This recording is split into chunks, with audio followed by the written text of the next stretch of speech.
Spotlight is proudly sponsored by HEC Media, St. Louis's home for arts, education, and culture.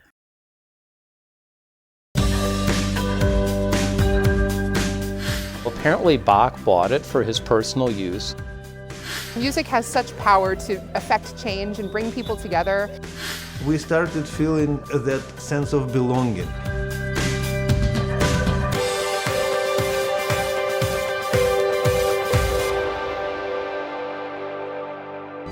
Today on Spotlight, 'tis the season for caroling. Meet a group spreading cheer and goodwill for the 111th year. Plus, inside Hanukkah and its traditions, what the yearly customs symbolize and represent. And then it's the 10th anniversary of the Garden Glow. What's new this year? But first, the story of a priceless Bible that used to belong to one of the best-known classical musicians of all time. It's Sunday, and you're watching the multiple Emmy Award-winning Spotlight.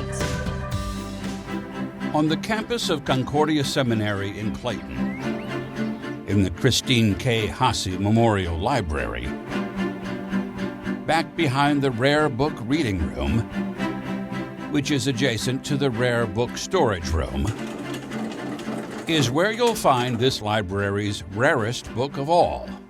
So valuable, we can't show you exactly where they keep it, but we can show you exactly what it is. Apparently Bach bought it for his personal use. Yes, that Bach, Johann Sebastian Bach. And this was his family Bible.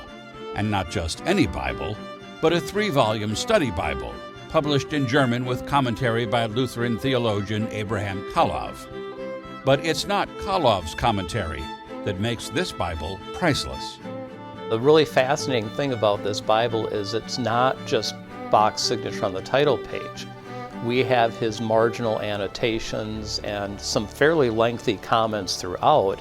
And his comments on passages where he talks about music in the Old Testament celebrations and things like that are really pretty interesting for Bach scholars to look at. Take, for example, Bach's comments, handwritten in German, scribbled alongside 2 Chronicles 5. The note that Bach writes in the margin here says, "Note well, where there is devotional music, God with his grace is always present." The story of how Concordia Seminary came into possession of the Bach Bible is itself a tale of biblical proportions. Beginning with a German immigrant who bought it from a used bookseller in Philadelphia in the early 1800s. They think this marking somehow indicated the price. The buyer was Ludwig Riesler, who eventually passed it on to his son, who lived in Michigan. In 1934, a pastor from Detroit went to a conference of the Synod in Frankenmuth, Michigan, and stayed with his cousin's family. His cousin's husband wanted to show him an old German Bible that his father had had. And he brought it down, showed it to this pastor, and the pastor noticed right away Bach's signature on the title page. The pastor, knowing the president of Concordia Seminary was a Bach enthusiast, told him about the Bible. In 1938, Concordia's president acquired it for the library. It is quite a story. Nobody really knew it was here. Between when the seminary acquired the Bible and 1962, nobody actually paid much attention to it. In fact, they sort of rediscovered it when they moved into this new library from the old one. Scholars have been studying it ever since. Bach's substantive comments are few and far between, but when he does offer his thoughts, they seem to close the book on long-held notions that Bach was not particularly devout, even though he wrote a lot of church music. Bach was a very religious person, a very convinced Lutheran. What that side note says is, "Note well, this chapter is the true foundation of all God-pleasing church music." It seems he's looking for this in the Bible, the connection between music and worship and music and God. The Bach Bible has undergone years of scrutiny to verify its authenticity. In 1982, it was sent off to a lab at UC Davis for some very advanced testing of the ink, which they could really do for the first time without destroying a sample. They proved that it is consistent with what Bach would have had at hand for ink, that it matched other samples, and so it was kind of beyond a reasonable doubt actually his writing. A facsimile of the Bach Bible has been published and is for sale. And on rare occasions, the original is put on public display, like at the seminary's annual Bach birthday celebration. They're in awe, especially if they're Bach fans. In fact, we just had a group here from Japan that viewed the Bible, and they were kind of stunned silence for a minute. There are 6,000 books in Concordia Seminary's rare book collection, each with a story to tell. But the real value of the Bach Bible is that it speaks volumes about the person who owned it. The big thing we learn about Bach from looking at especially his notes in the Bible is the way he thought about music and God, how he combined his faith and his work, and really thought about what it means that music is being performed in a church. He saw a very deep connection there, perhaps a connection that transcends words.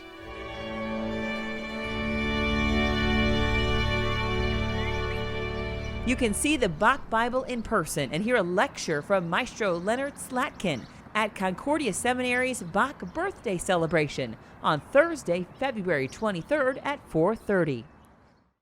HEC Media, bringing you culture and community. Find all of HEC's positive programming and award-winning content at hecmedia.org. They are the sounds of the season, Christmas carols, songs that are known by many, and according to a certain movie, the best way to spread Christmas cheer is singing loud for all to hear. Singing is the fastest way to spread Christmas cheer. What we're finding now is that people need to sing, and they need to be in community with one another in ways that maybe they didn't desperately need before. Elizabeth Hogan, Executive Director of the St. Louis Christmas Carols Association, says singing creates connection and brings about joy. Music has such power to affect change and bring people together. There's tons of research that backs that up.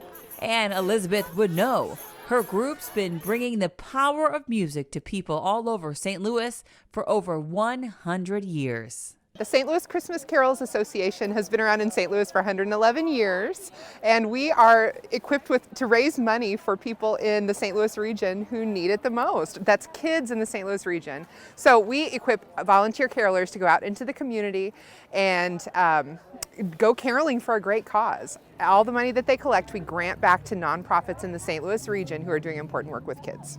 The St. Louis Christmas Carols Association began in 1911 by William H. Danforth, a well-known name around the St. Louis area. The Danforth family is very integral to our founding, and William Danforth, the story goes back in the day, went caroling with some of his friends, some businessmen here in St. Louis, and they found as they caroled up and down the streets of Kingsbury Place that people were giving them money, and they thought, well, this is interesting. And in that English tradition of going caroling, they were collecting that money and wondered what they could do with it, and had the idea to start giving that back to kids who needed it. So they began a charitable foundation back then, and it has grown and grown over the past 111 years to be what it is today with the St. Louis Christmas Carols Association.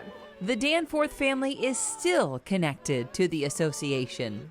Dr. Danforth from Washington University was our board chairperson for many years, and as part of that connection, our office is in the West Campus building at Washington University, and Don Danforth III continues to serve as our board chairperson for the past number of years as well. So we really appreciate that connection to the family. Elizabeth says she likes to think of this group as a matchmaker for people who want to go Christmas caroling.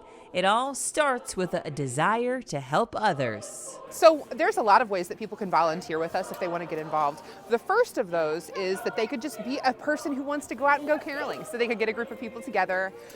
They could get their friends or their family or a group that they're in, like the Scouts or a church group, and pick a place either in their neighborhood, or they could also go in one of the prearranged public spaces that we have each year. And they'll go caroling with a red canister in their hand and take a collection. And then that collection we turn around to grants for nonprofits. Today's costumed carolers are the Kingsbury Place Singers. They're also volunteers, but they are semi-professional caroling group. They go out into the community in costumes and do public and private events, but they're a special booking and will go caroling for a suggested donation. From the faces in the audience, it looks like their mission of spreading joy is working. Just participating in the community events, because you really feel that spirit of Christmas immediately as soon as you come and you're with everybody. And hearing carolers sing familiar and nostalgic tunes brings a smile to people's face, and I think it's really valuable for bringing people into a joyful and peaceful spirit in the holiday season. Merry Christmas, everyone. HEC Media. Recognized, celebrated, honored time and again for excellence in the industry.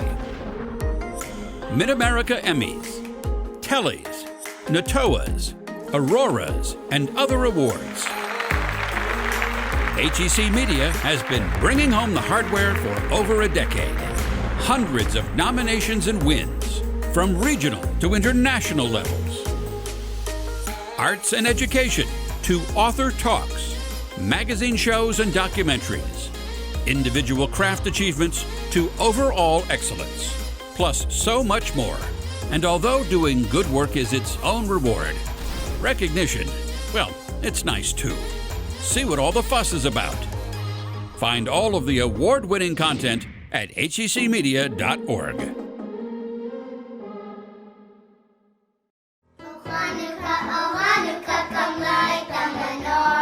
The Jewish holiday of Hanukkah has its origins in a historical story that there was a Jewish community living under the ancient Greek Assyrian rule, and they wanted the Jews to give up their faith and to assimilate into Hellenistic culture. And a small group of Jews who called themselves the Maccabees fought back against numbers greater than their own, and they were successful.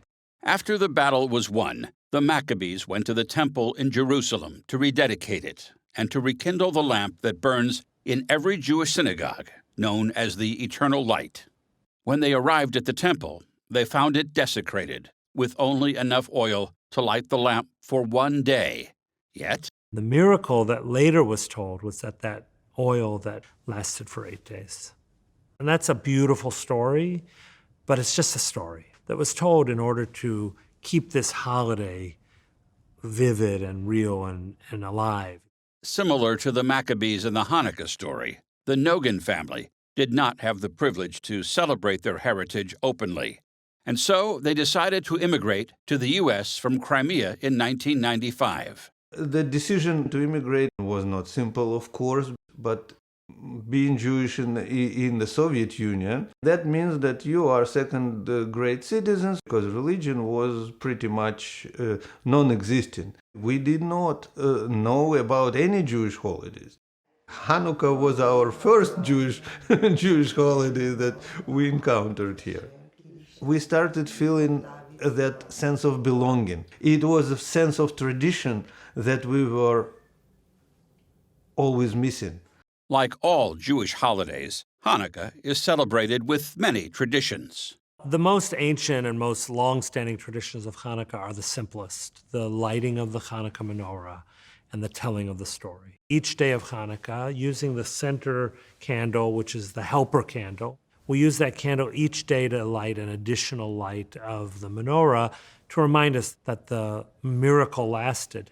But it also accomplishes something else, because when we light each night additional lights, we're bringing more and more light into the world. We believe that it is our job as human beings to always work to bring more light. all the other customs, the eating of potato latkes or sufganiyot donuts, the playing of dreidel game, the sharing of gifts, the singing of songs, the gathering together with family and friends, those have kind of been added over the centuries. And now for the question on many people's minds, why does the date of Hanukkah change every year? The Jewish calendar is calibrated according to the cycles of the moon. The American calendar follows the sun. So it's not that the date of Hanukkah changes, but the alignment of Hanukkah's fixing in the lunar calendar moves in relationship to the solar calendar. While some see Hanukkah as 8 nights of gift-giving, in reality it is so much more. The giving of gifts actually had no historical basis in Hanukkah. When we read the book of Maccabees or the story of Hanukkah in the Talmud, one of the goals of Hanukkah is to counteract this cold, lonely, dark time of year. And so over the centuries, various customs arose. My favorite part of Hanukkah is opening up all my presents. Hanukkah means to me spending time with family and appreciating God. Hanukkah means like a happy time for all of us to like celebrate and relax. Opening presents and being with my family. Candles and us crunching away on the yummy latkes. And for those curious about why Hanukkah has various spellings, Hanukkah is a Hebrew word. Its authentic spelling is in Hebrew. So in Hebrew it would be Chet, Nun, Kaf, He. The truth is it doesn't matter. Hanukkah by any spelling still means the same thing. the true definition of Hanukkah is rededication. So not only does Hanukkah represent the rededication of the temple, but I like to say that Hanukkah is also an annual time when we rededicate ourselves to the core values of our faith. Scan the QR code on your screen to follow us on Facebook, Twitter, or Instagram. We are here at the Missouri Botanical Garden at Garden Glow. We have over 2 million lights here. So Garden Glow has been going on for 10 years now. This is the 10th anniversary. We were one of the first walking holiday light displays in St. Louis, so a great place where you can get outside with the family. That's a unique part of the display. There's about a mile that you can walk through a wide variety of different displays, and it is one of our most popular events. Tons of people come through and enjoy it, and it's a really beautiful experience. A lot of work goes into setting up Garden Glow every year.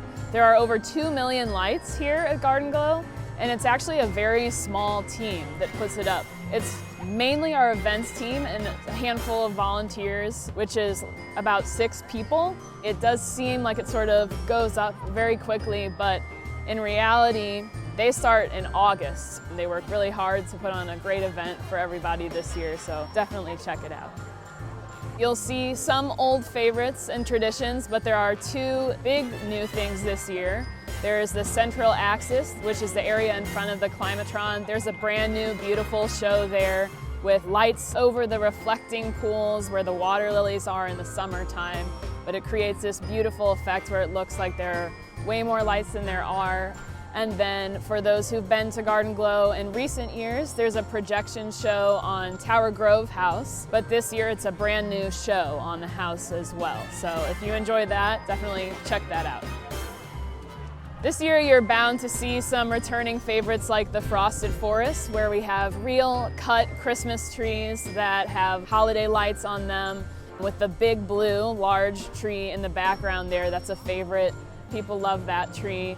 Another example of a returning favorite is the lily or tulip-like lights that are in the Rose Garden this year. Those are kind of a nice way to remind people where we're at in the Botanical Garden, and all your tickets do support the garden's mission too, which is conserving plants, bringing them to people to enjoy in the public and learn about those. So it's a great way to kind of bring that into the experience. Garden Glow continues now through January 7th, so you have the whole holiday season to come check it out. So if you're interested, you can find tickets and all the information you need at mobot.org/glow, and we hope you'll come see us. We'll put you in the holiday spirit with music later on Spotlight. A big belly laugh that brings tears to your eyes. That sound when you sink a shot in air hockey. Finding a photo of your grandparents when they were young, There are certain things in life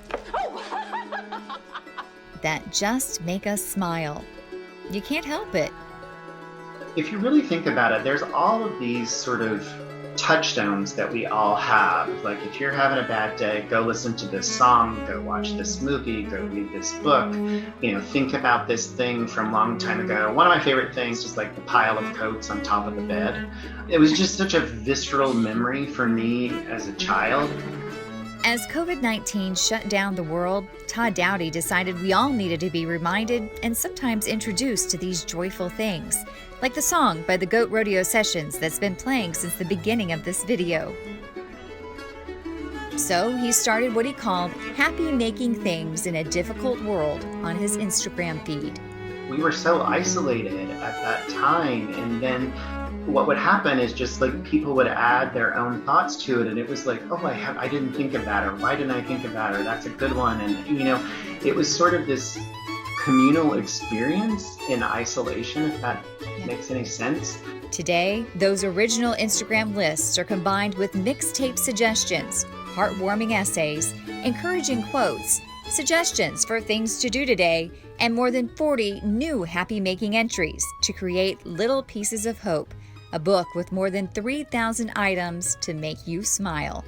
These are just a couple of postcards. There's Ella Fitzgerald and Matt LeBlanc, both made it into the book.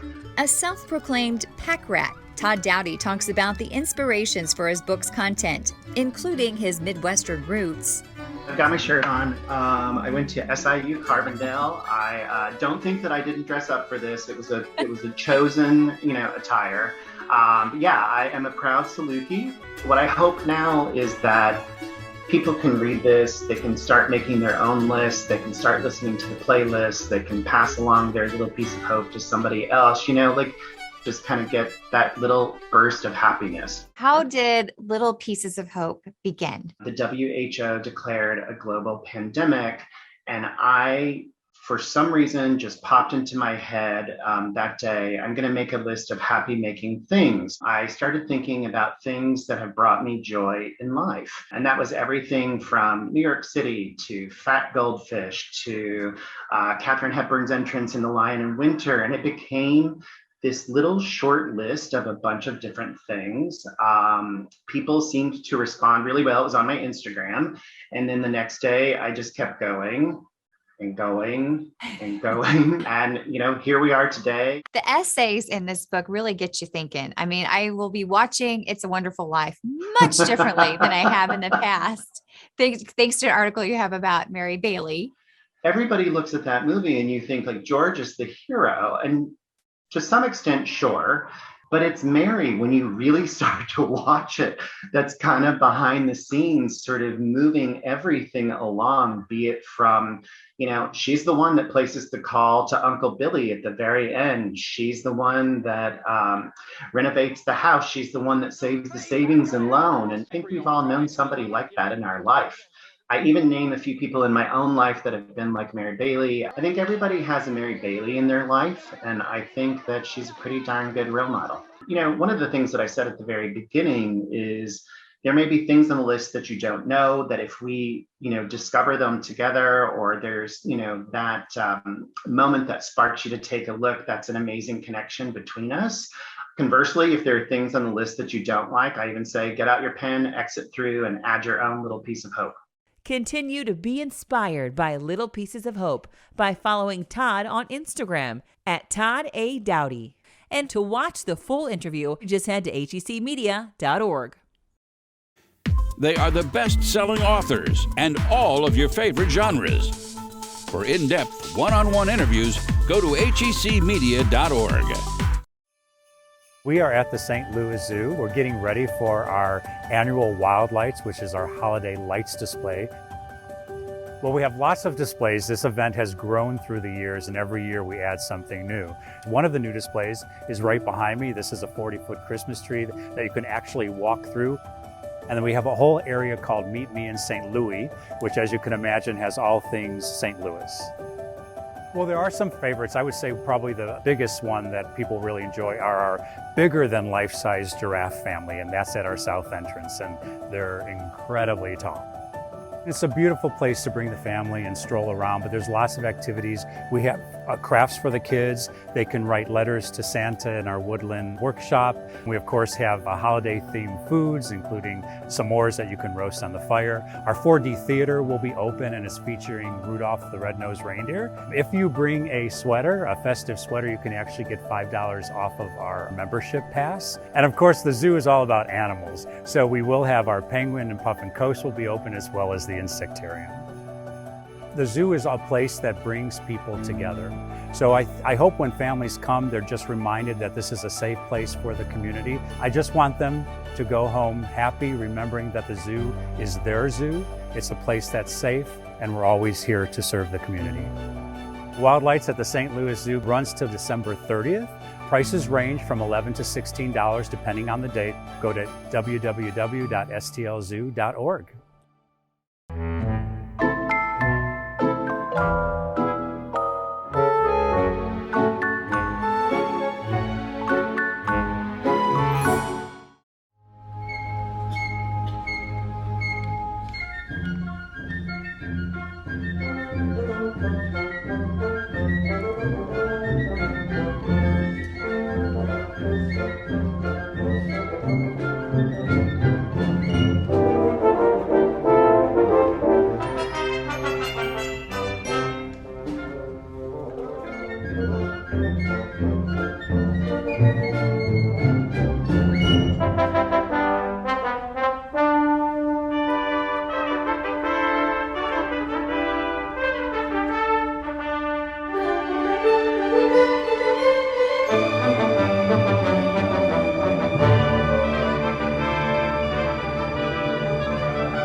Next week, the story of bells in this country and its connection to a St. Louis bell company.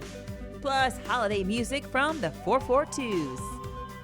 Thanks for watching Spotlight. Join us next Sunday at 9:30 a.m. on KPLR 11.